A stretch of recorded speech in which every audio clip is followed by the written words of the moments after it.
짝 뺨을 때리는 이 남성은 데미안 킨 데이어스 대공, 바로 주인공 아르엔의 약혼자입니다. 픽 하며 웃는 내연녀. 하지만 아무렇지 않습니다. 왜냐? 아르엔에게 남은 감정이라곤 사랑, 증오, 미움도 아닌 그냥 귀찮은 뿐입니다. 4년 전 데미안에게 반해서 매일 데미안을 찾아간 아르엔. 그런 그녀를 귀찮아하는 데미안. 우산을 쳐버립니다. 눈물 짓는 아르엔. 갑자기 쓰러지는 데미안. 관심을 받기 위해 가문에서 물려받은 이 치유 능력으로 데미안의 지병을 치료합니다. 그걸 계기로 데미안은 아르엔과 약혼을 합니다. 아르엔을 이용하려는 약혼이지만 그럼에도 불구하고 아르엔은 데미안에게 사랑하는 이 마음이 있어 이를 받아들입니다. 다칠 때만 아르엔을 찾아오는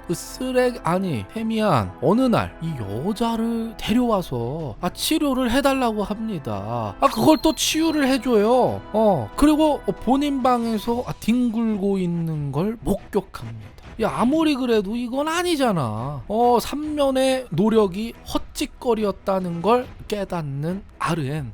파혼을 하자고 합니다. 이걸 붙잡는 쓰레기. 그걸 또 뿌리치지만 분노한 데미안이 아르엔에게 칼을 꽂아버립니다. 그 와중에 고분고분 말 잘 듣는 개집 어쩌고 아주 혈압 터지는 소리만 하죠. 내가 왜 저딴 놈을 만났을까 후회하는 아르엔. 만약 과거로 돌아간다면 내 복수를 하겠다며 눈을 감는 아르엔. 갑자기 아버지의 목소리가 들리고 눈을 뜬 아르엔. 아버지와 함께 있는 자신을 발견합니다. 2년 전에 돌아가신 아버지? 아버지는 아르엔의 생일이라고 합니다. 이게 꿈인지 현실인지 아르엔은 헷갈려 하지만 그 고통스러웠던 기억들이 전부 꿈이었길 희망합니다. 몇 년도인가요? 제국력 829년이지 않니? 잠깐, 그럼 4년 전 내 생일? 정말 아버지냐며 눈물 짓는 아르엔. 하나뿐인 딸을 위해 대공에게 모든 걸 갖다 바치고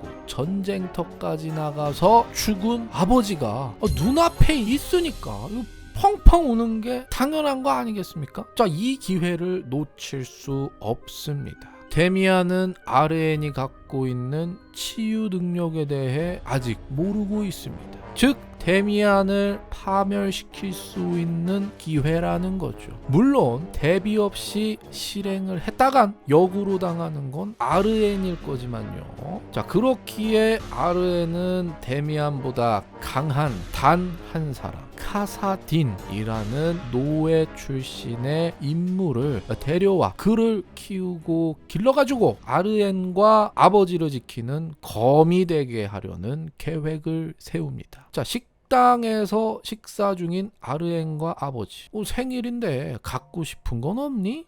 있습니다. 남동생이요. 남동생? 세빌 제국은 가문당 한 명의 남자가 전쟁에 나가야 합니다. 이를 어기면 최대 사형. 그렇기에 카사딘을 남동생으로 데려와가지고 전쟁터에 보낼 생각인 거죠. 튼튼하고 말 잘 듣는 아이를 데려오겠다. 그래, 무슨 이유가 있겠지. 난 우리 딸을 믿는다. 딸의 부탁을 들어주는 딸 바보. 기뻐하는 아르엔.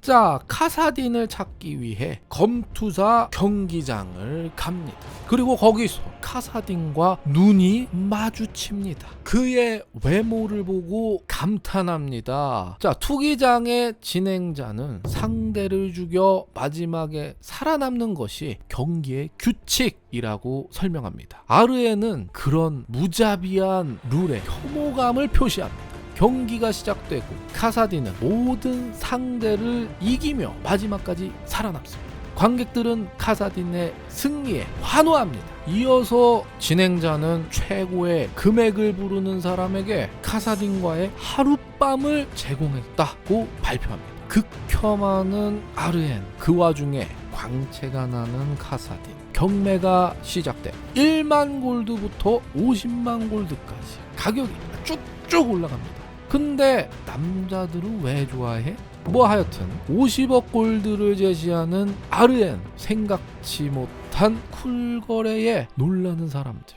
그래서 줄 거야 말 거야 드리겠습니다. 구매를 완료하고 여관에 온 RN과 카사딘 방에 들어가게 되는데 갑자기 단추를 풀기 시작하는 카사딘. 지금 당장 밤시중을 들겠다고 하는데 어우야 놀라는 RN. 그러나 카사딘을 구매한 이유가 그를 자유롭게 하기 위해서였다고 밝힙니다. 하여튼 카사딘의 상처를 보자 치유를 합니다. 놀라는 카사딘. 마법의 연고라고 거짓말하는 RN. 나는 사람을 죽인 사람인데 왜 잘해주냐? 너가 살기 위해 어쩔 수 없었잖아 라며 위로를 하는 RN. 이어서 몇 살인지 물어봅니다. 18살입니다.